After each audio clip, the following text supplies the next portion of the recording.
குக்கு இன்னைக்கு ரொம்பவே சந்தோஷமா இருந்தான். ஏன்னா இன்னைக்கு அவங்களோட பாட்டி வீட்டுக்கு வரேன்னு சொல்லியிருந்தாங்க. அதனால அவன் வீட்டுக்கு வெளியே இருந்த ஒரு மரத்துல அவங்க பாட்டிக்காக காத்துட்டு இருந்தான். பாட்டி எப்பதான் வருவாங்கன்னு தெரியல. அவங்க செஞ்ச லட்டுவை சாப்பிட எனக்கு ரொம்ப ஆசையா இருக்கு. சீக்கிரமா வந்தா நல்லா இருக்கும். ஜக்கு இப்படி கவலையா நினைச்சிட்டு இருக்கும் போதே அவங்களோட பாட்டி அந்த இடத்துக்கு வந்தாங்க. என்னடா ஜக்கு, இந்த பாட்டி வரேன்னு தெரிஞ்சதும் காலையிலேருந்து எனக்காக காத்துட்டு இருந்தியா? சரி வா, நம்ம வீட்டுக்கு போகலாம். குக்குவும் பாட்டியும் அவங்க வீட்டுக்கு பறந்து போனாங்க. சீதா, இந்த லட்டு குக்குவுக்கு கொடு, அவனுக்கு ரொம்ப பிடிக்குமேன்னு நான் ஆசையாக செஞ்சு எடுத்துட்டு வந்தேன். அம்மா, இப்போ தான் உங்களுக்கு உடம்பு சரியாச்சு.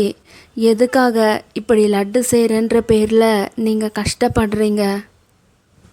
அதெல்லாம் எதுவும் இல்லை சீதா, நீ அவனுக்கு லட்டுவை கொடு. அம்மா, எனக்கு 2 லட்டு கொடுங்க. ஒரு லட்டு எனக்கு, ஒரு லட்டு ஜக்குவுக்கு. குக்கு இப்படி கேட்டதால சீதாவும் 2 லட்டை கொடுத்தது. இதை வாங்கிக்கிட்டு குக்கு ஜக்கு இருக்கிற இடத்துக்கு பறந்து போனான். இந்தாடா ஜக்கு, எங்க பாட்டி எனக்காக நெய்யில செஞ்ச லட்டு எடுத்துட்டு வந்தாங்க. இந்தா, உனக்கும் நான் ஒன்னு எடுத்துட்டு வந்திருக்கேன்.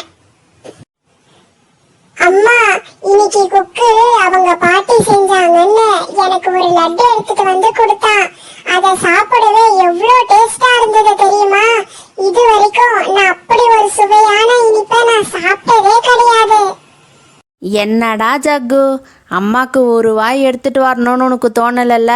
சரி விடு, நானே அந்த சீதா கிட்ட போய் வாங்கிக்கிறேன். ராணி சீதாவோட வீட்டுக்கு பறந்து போச்சு.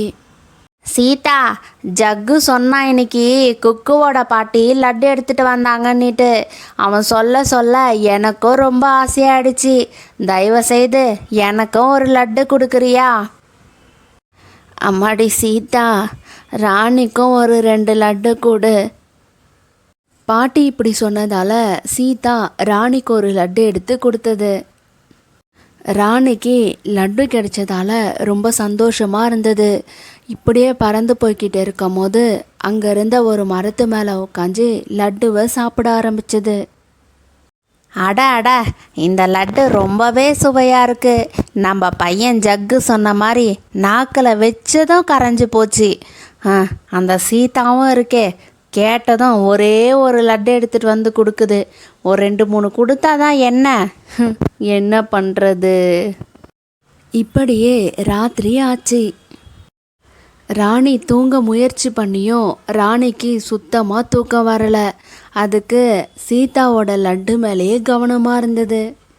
லட்டு லட்டு, இந்த வீடு நிறைய லட்டுவாக இருந்தால் நல்லா இருக்குமே. லட்டு லட்டு. ராணி இப்படி புலம்பிட்டு இருக்கும் போது ரகு திடீர்னு கண் முழிச்சிடுச்சு. ராணி, வேலை முடிச்சிட்டு களைப்பா வந்து தூங்குனா நீ இருந்துட்டு லட்டு லட்டுன்னு சொல்லி என் தூக்கத்தையே கெடுக்கிற. என்னதான் ஆச்சு உனக்கு? ரகு, இன்னைக்கு சீதா எனக்கு ஒரு லட்டு கொடுத்துச்சு. அதோட சுவை என்னால் மறக்கவே முடியல. என்னால் தூங்க கூட முடியலன்னா பார்த்துக்கங்களேன். எனக்கு இப்போ என்ன பண்ணுறதுன்னே தெரியல. எனக்கு அந்த லட்டு சாப்பிட்டே ஆகணும் ரகு. என்னவா நீ சொல்ற? நீ சொல்றது உண்மையா? அந்த லட்டு என்ன அவ்வளவு சுவையா இருந்துச்சா என்ன? நீ சொல்றத பார்த்தா எனக்கும் அந்த லட்டு சாப்பிடணும் போல இருக்கு. சரி வா, இந்த நேரத்துல எல்லாரும் நல்லா தூங்கி இருப்பாங்க. இதுதான் சரியான சமயம். ரகுவும் ராணியும் இப்படி பேசிட்டு உடனே 2 பேரும் சீதாவோட வீட்டுக்கு பறந்து போனாங்க. ரகு, நீங்கள் சொன்ன மாதிரி எல்லாரும் தூங்கிட்டு இருக்காங்க. சரி, நீங்கள் யாராச்சும் எழுந்துக்கிறாங்களான்னு பார்த்துக்கங்க. கொஞ்ச நேரத்திலேயே நான் அந்த லட்டை எடுத்துட்டு நம்ம 2 பேரும் வீட்டுக்கு போயிடலாம். ராணியும் வீடு முழுக்க லட்டுவை தேட ஆரம்பிச்சது. அந்த இடத்துல ஒரு விளக்கு இருந்துச்சு. அதை கவனிக்காம இருந்ததால ராணியோட ரெக்கையில தீ பட்டுடுச்சு.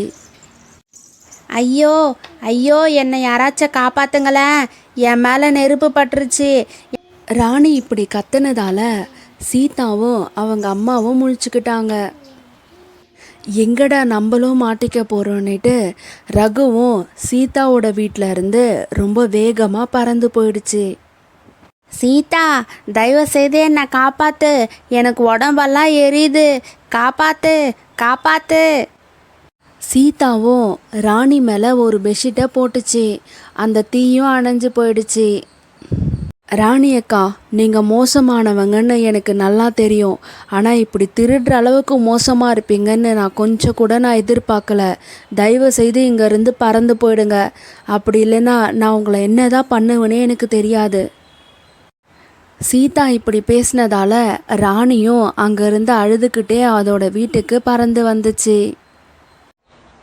ராணி, நீ இப்படி பண்ணதால சீதா உன்னை கட்டி வச்சு அடிக்கும்னு பார்த்த. பரவாயில்லையே, எப்படியோ அங்கிருந்து தப்பிச்சு வந்துட்ட. ரகு, கிடைச்சா உங்களை மாதிரி ஒரு புருஷன் எல்லாருக்குமே கிடைக்கணும். ஒரு பிரச்சனைன்னதும் என்னை விட்டுட்டு நைஸாக பறந்து வந்துட்டீங்க பார்த்தீங்களா?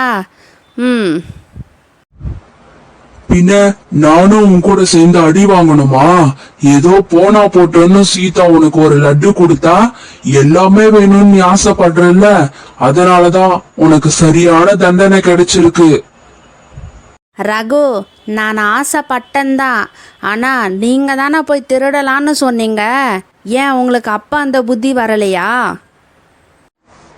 ராணி, நான் அப்பவே சொல்லியிருந்தா நீ மட்டும் தனியா போயிட்டு வான்னு சொல்லியிருப்ப. அதனாலதான் உன்னையும் இந்த விஷயத்துல கோத்து விட்டேன். இப்ப புரியுதா? அதுவே நான் மாட்டியிருந்தா அவங்க கிட்ட அடி வாங்கிட்டு வந்திருப்பேன். இப்ப புரிஞ்சிருக்கும்னு நினைக்கிறேன் உனக்கு. இனிமே வாச்சும் இப்படி எல்லாம் நினைக்காத. தமிழ் கார்ட்டூன் ஸ்டோரிக்கு லைக், ஷேர் பண்ணுங்க, சப்ஸ்கிரைப் பண்ணிட்டு மறக்காம உங்க நேம கமெண்ட் பண்ணுங்க. தேங்க்யூ.